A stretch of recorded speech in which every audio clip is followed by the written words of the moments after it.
Scott Peterson did not hold back while being interviewed for the first time 2 decades after he was convicted for the murder of his pregnant wife, Laci Peterson, during Peacock's Face to Face with Scott Peterson docuseries, which premiered on Tuesday, August 20th. Scott, 51, was interviewed from prison by director Shireen Anderson about the high-profile case.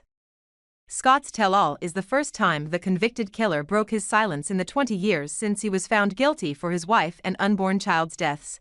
"If I have a chance to get the reality out there, I have a chance to show people what the truth is, and if they are willing to accept it, maybe that takes a little hurt off my family," Scott said about his motivation for speaking out. "That would be the biggest thing that I can accomplish right now." Scott urged those watching the 3-part doc not to trust him but to look at the evidence instead. Face to Face with Scott Peterson subsequently laid out the timeline of Laci's disappearance while questioning what details potentially weren't examined properly by the Modesto Police Department at the time. After Laci went missing in December 2002, Scott was arrested and charged the following year with 2 counts of murder.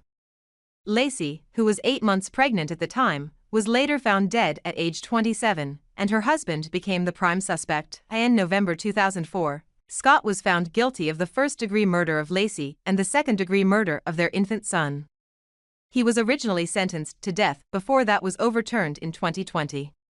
1 year later, Scott was resentenced to life in prison without the possibility of parole.